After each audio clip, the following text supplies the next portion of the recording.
बच्चों, हम लोग स्ट्रेट लाइंस पढ़ रहे थे लास्ट टाइम, और स्ट्रेट लाइंस में हम लोगों ने स्लोप तक पढ़ लिया था। स्लोप ऑफ अ लाइन क्या होता है, एंगल बिटवीन टू लाइंस हम कैसे फाइंड करते हैं, दो लाइंस परपेंडिकुलर जब होते हैं तो उसके लिए क्या कंडीशन होती है, दो लाइंस पैरेलल होते हैं तो उसके लिए क्या कंडीशन होती है। ये सब सारी चीजें हम लोगों ने पहले पढ़ ली है, और जिन्होंने भी अगर नहीं पढ़ा है वो पुराने YouTube में वीडियोस डाले हुए हैं, उसको आप देख सकते हैं। आज हम लोग स्टार्ट करेंगे इक्वेशंस ऑफ स्ट्रेट लाइंस। किसी भी स्ट्रेट लाइन की इक्वेशन हम कैसे लिखते हैं वो देखेंगे। तो वो इसमें कई फॉर्म्स होते हैं, आज हम उनको बारी बारी से देखेंगे। सबसे पहला है point slope form. Point slope form, देखिए हमारे पास यहां गिवन होगा अ पासिंग पॉइंट, जिसको मैं x1 y1 ले लेता हूं, और स्लोप लाइन का गिवन होगा। तो हमें उस स्ट्रेट लाइन की इक्वेशन फाइंड करनी है। ठीक है, देखिए ये दिया हुआ है, सपोज ये पॉइंट है x1 y1, इस पॉइंट से लाइन पास हो रही है और इस लाइन का स्लोप दिया हुआ है, तो आपको इसकी इक्वेशन फाइंड करनी है। देखिए इक्वेशन कैसे फाइंड करेंगे, लिखेंगे कैसे, जो देखते हैं, ये होगा y माइनस y1 और m into x minus x1। तो इस तरीके से हम स्ट्रेट लाइन की इक्वेशन लिखेंगे। अब ये इक्वेशन हमने कैसे लिखा, क्या कॉन्सेप्ट यूज किया हमने, जो देखते हैं। देखो जैसा कि मैंने आप लोगों को बताया था कि इक्वेशन का मतलब क्या होता है। इक्वेशन का मतलब होता है कि इस लाइन के ऊपर लाई करने वाले जितने भी पॉइंट्स हैं, वो सभी पॉइंट्स का मतलब एक्स और वाई का कोऑर्डिनेट, वो सभी पॉइंट्स एक पार्टिकुलर रिलेशन को ऑलवेज सेटिस्फाई करेंगे। इसके इस साइड वाले पॉइंट्स हैं, वो एक पार्टिकुलर कंडीशन को सेटिस्फाई करेंगे। अभी हम लोग लीनियर इक्वेशन पढ़ेंगे, उसमें देखेंगे। इस तरफ वाले अलग और यहाँ के, ठीक है। तो x और y में जो रिलेशन होगा, जो पार्टिकुलर रिलेशन होगा, उस पार्टिकुलर रिलेशन को हम इस स्ट्रेट लाइन की इक्वेशन कहेंगे। ठीक है, तो देखिए मैं इसके ऊपर जनरल कोई पॉइंट ले लेता हूं x, y। ठीक है, अब ये बताओ, इस लाइन का स्लोप तो दिया हुआ है m, हम स्लोप कैसे फाइंड करते हैं, स्लोप हम ऐसे फाइंड करते हैं y2 माइनस y1। तो यहां मैं y लिख लेता हूं, y minus y1 upon x minus x1 is equal to क्या, m। स्लोप यही होता था। अब इसके ऊपर देखो जितने भी पॉइंट्स होंगे, अगर मैं उसको इससे ज्वाइन करूंगा x1 y1 से, या जिसको मैं p कहता हूं, तो उन सबका स्लोप तो m ही होगा। यानी वो जो जनरल पॉइंट x, y है, वो हमेशा इस रिलेशन को सेटिस्फाई करेगा। यानी कि y minus y1 is equal to m into x minus x1। This particular relation in x and y is the equation of this line, वो इस लाइन की इक्वेशन होगी। ठीक है, तो इस तरीके से हमने ये रिलेशन फाइंड कर लिया। अब देखिए स्ट्रेट लाइंस में ये जो कॉन्सेप्ट हमने पढ़ा, आगे कई मैंने बताया था 6 फॉर्म्स है स्ट्रेट लाइन की इक्वेशन लिखने के लिए, तो आपको 6 फॉर्म याद रखने की या रटने की जरूरत नहीं है। होता क्या है, कोऑर्डिनेट ज्योमेट्री में कई स्टूडेंट्स जो है, मैक्सिमम नंबर ऑफ स्टूडेंट्स फॉर्मूले को याद करते हैं, रखते हैं, और फिर देखते हैं कि इसमें कौन सा फॉर्म फिट हो रहा है तो वो फॉर्मूला लगाओ। ये नहीं करना है आपको। हमेशा बिल्कुल ध्यान से मेरी बात सुनिएगा, हमेशा जहां कहीं पे भी स्ट्रेट लाइन की इक्वेशन फाइंड करने को आ जाए, हमेशा आपको उस क्वेश्चन में, जो भी प्रॉब्लम है आपके सामने, जो क्वेश्चन गिवन है, उसमें हमेशा यही 2 चीज ढूंढनी है। स्ट्रेट लाइन का एक पासिंग पॉइंट, मतलब जिस पॉइंट से लाइन पास हो रही है, और उस लाइन का स्लोप, और उसके बाद आप ऑलवेज ये फॉर्म यूज करोगे। ठीक है, हमेशा कहीं पे भी स्ट्रेट लाइन की इक्वेशन फाइंड करने की जरूरत आ जाए, आपको उस लाइन का एक पासिंग पॉइंट ढूंढना है और उसका एक स्लोप ढूंढना है। ठीक है, तो एक स्लोप क्या, स्लोप तो एक ही होता है, तो मतलब उस लाइन का आपको स्लोप ढूंढना है। ठीक है, पासिंग पॉइंट तो बहुत सारे हो सकते हैं, ये भी, ये भी, ये भी, ये भी, ये भी। ठीक है, तो इस तरीके से हम लोगों ने पॉइंट स्लोप फॉर्म देखा। अब नेक्स्ट देखते हैं 2.4।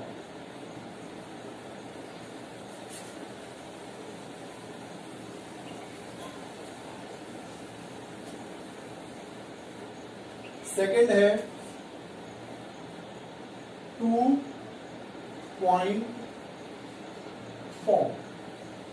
देखिए 2.4 में गिवन क्या होगा, अपने पास 2 पासिंग पॉइंट्स गिवन होंगे, x1 y1 and x2 y2। मतलब लाइन जो है इन दोनों पॉइंट्स से, इसको मैं P और इसको मैं Q कहता हूं, ये हो गया P और इसको Q कहते हैं। तो P और Q इन दोनों पॉइंट से लाइन पास हो रही है, तो आपको इस लाइन की इक्वेशन फाइंड करनी है। देखिए अभी मैंने बताया कि किसी भी लाइन की इक्वेशन को फाइंड करने के लिए हमें इसमें उसमें दो चीजों की रिक्वायरमेंट है। एक तो हमें उसका पासिंग पॉइंट पता होना चाहिए और उसका स्लोप पता होना चाहिए। हमें कम से कम एक पासिंग पॉइंट चाहिए था, यहाँ तो पासिंग पॉइंट दो दिए हुए हैं, तो पासिंग पॉइंट की कोई प्रॉब्लम नहीं है अपने पास। स्लोप चाहिए, तो देखिए y minus y1 m into x minus x1 लिखते हैं। जैसा कि मैंने स्लोप में बताया था, अगर दो पॉइंट्स अपने पास गिवन हैं तो स्लोप हम ऐसे लिख सकते हैं y2 minus y1 upon x2 minus x1। तो ये इस तरीके से हम लोगों ने लाइन की इक्वेशन लिखी। देखिए अब पासिंग पॉइंट मैंने x1 y1 लिया हुआ है, आप x2 y2 भी ले सकते हैं, तो y माइनस y2 और यहाँ स्लोप की जगह पे ये लिख दिया। तो इस तरीके से भी जब हम इक्वेशन लिखेंगे तो सेम इक्वेशन ही आएगी, आइडेंटिकल इक्वेशन आएगी। ठीक है, तो ये हमारे पास था 2.4। नेक्स्ट देखते हैं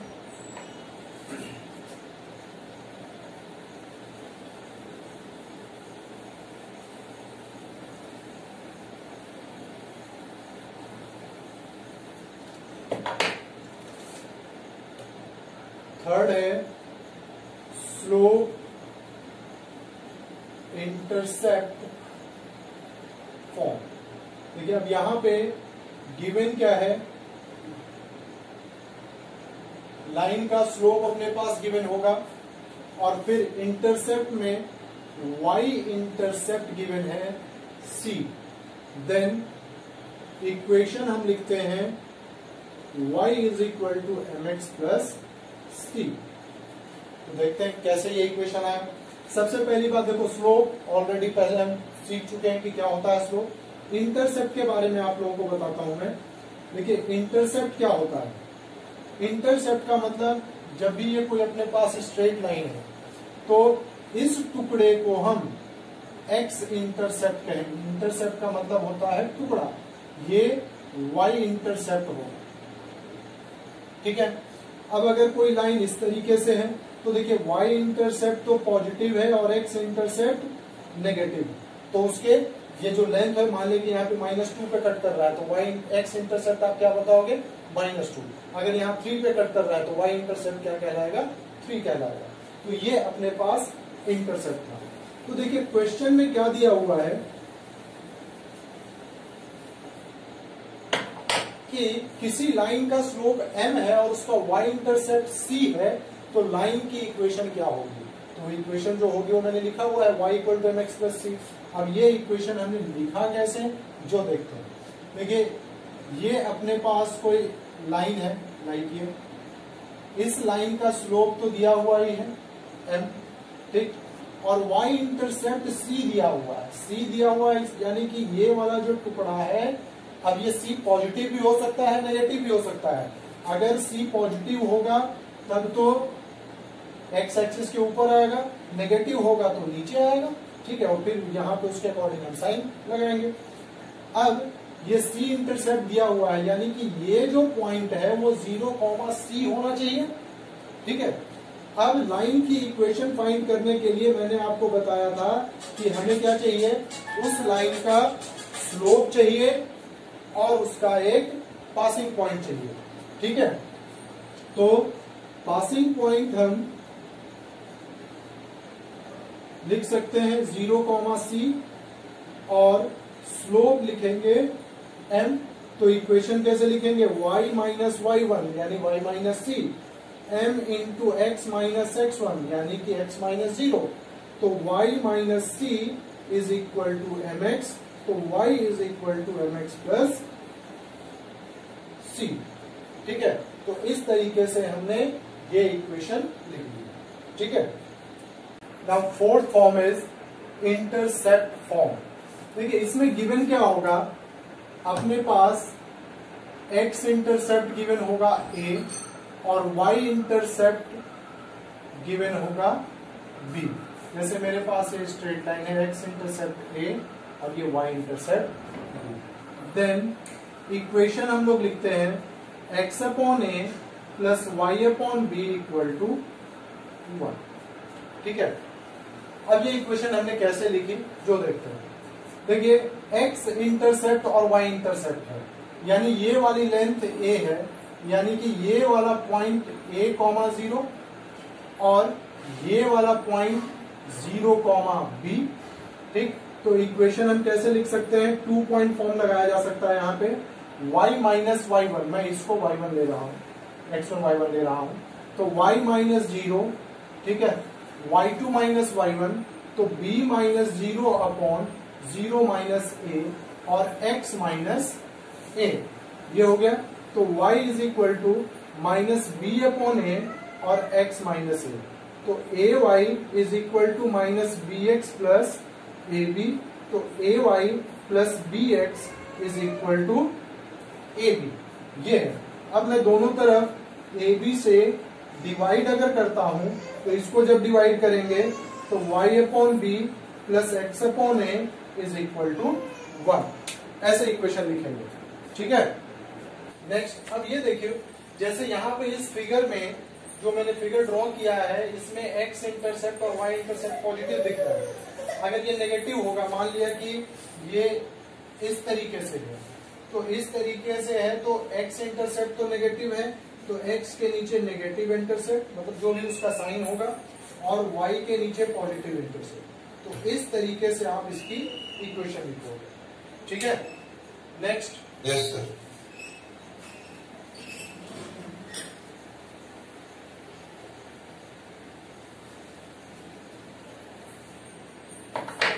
नेक्स्ट देखते हैं normal form, normal form of a line. देखिए normal form of a line में क्या है, अपने पास कोई एक स्ट्रेट लाइन है, इसके ऊपर जब हमने ओरिजिन से परपेंडिकुलर ड्रॉ किया तो इस परपेंडिकुलर की लेंथ p है, और ये परपेंडिकुलर x एक्सिस के साथ अल्फा एंगल बना रहा है। ठीक है, तो देख लेते हैं गिवन क्या है, perpendicular distance from origin is small p। ठीक, दूसरी चीज क्या गिवन है, perpendicular makes angle alpha with x axis, x axis के साथ अल्फा एंगल फॉर्म कर रहा है। देखिए देन इक्वेशन कैसे लिखेंगे, ये लिखा जाता है x cos alpha plus y sin alpha is equal to p। ठीक है, अब ये कैसे लिखा गया, जो देखिए लाइन की इक्वेशन, हमें इस लाइन की इक्वेशन लिखनी है। लाइन की इक्वेशन लिखने के लिए मैंने क्या बताया था, हमें उसका एक पासिंग पॉइंट चाहिए और उसका स्लोप चाहिए। ठीक, देखिए स्लोप सबसे पहले देख लेते हैं स्लोप के बारे में। देखो ये वाली लाइन और ये वाली लाइन दोनों परपेंडिकुलर है, परपेंडिकुलर है यानी कि इस लाइन का स्लोप और इस लाइन का स्लोप का प्रोडक्ट जो है वो -1 होगा, यानी इसका स्लोप -1 अपॉन, देखिए परपेंडिकुलर लाइंस के लिए m1 और m2 क्या होता है, -1 होता है, तो -1 upon slope of this line, और स्लोप क्या हो गया -1 upon tan alpha, alpha angle दिया हुआ इसका tan, तो ये माइनस कॉट अल्फा अपने पास लाइन का स्लोप आ गया। अब पासिंग पॉइंट देख लेते हैं। देखो पासिंग पॉइंट, ये मैं पासिंग पॉइंट मान लेता हूं कि x1 y1 है, ठीक है। तो देखिए जब x1 y1 होगा तो ये y1 है और ये x1 है, तो देखो cos अल्फा अगर हम लिखें तो x1 अपॉन p लिखा जाएगा, और sin अल्फा अगर लिखें तो y1 अपॉन p, तो x1 क्या मिल जाएगा p cos अल्फा, और y1 हो जाएगा p sin अल्फा। तो पासिंग पॉइंट भी अब हमें मिल चुका है, p cos alpha p sin alpha. तो इक्वेशन आप लिख लेते हैं, y माइनस y1 यानी y minus p sin alpha, m कितना है माइनस कॉट अल्फा, तो इसको मैं minus cos alpha upon sine alpha लिख लेता हूं, x माइनस x1 यानी कि x minus p cos alpha ऐसे लिख सकते हैं। क्रॉस मल्टीप्लीकेशन कर देते हैं तो y sine alpha minus p sine square alpha is equal to minus x cos alpha plus p cos square alpha.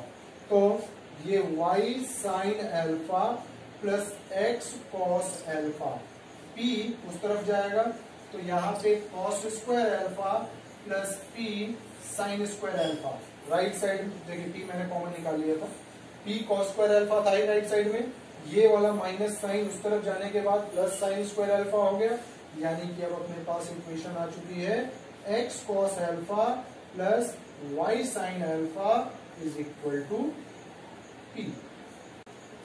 Sixth form is distance form, या इसको हम पैरामेट्रिक फॉर्म भी कहते हैं।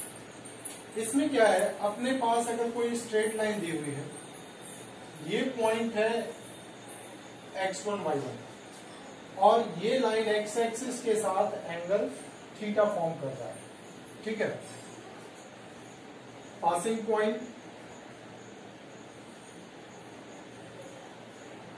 x1 y1, ठीक, और angle with positive x axis as theta.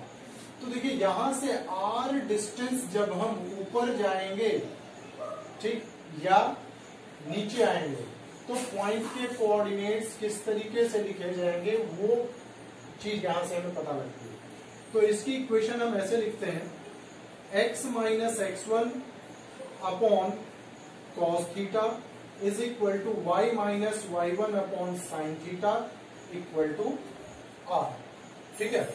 देखो कैसे लिखा गया है, समझ लेते हैं।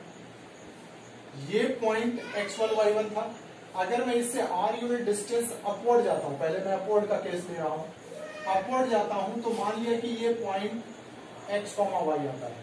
तो देखिए यहां पे ये जो डिस्टेंस है, ये वाला पॉइंट, ये इसको r कहते हैं, ये p और ये q। तो rp को हम कैसे लिखेंगे, x माइनस x1 लिखेंगे, और pq को कैसे लिखेंगे, y माइनस y1 लिखेंगे।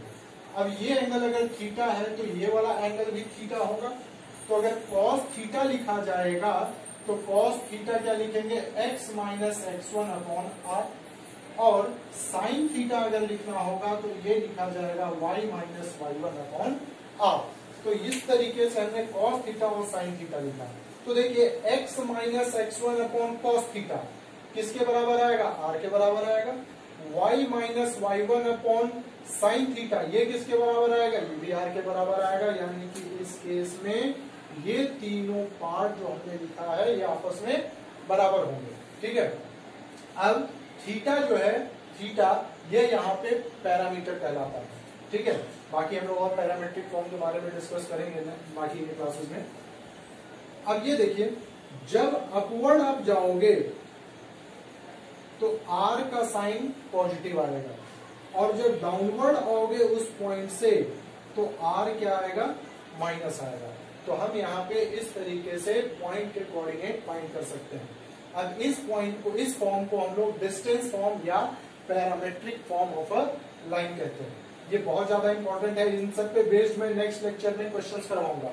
ठीक है, फिलहाल इनको जैसे जैसे मैंने बताया है आपको सेम उसी तरीके से प्रैक्टिस करनी है, सभी फॉर्म को अपने हाथ से दोबारा वेरीफाई करके लिखना है। ठीक है, तो ये डिस्टेंस फॉर्म और पैरामेट्रिक फॉर्म नेक्स्ट क्लास में हम लोग इसके क्वेश्चंस करेंगे।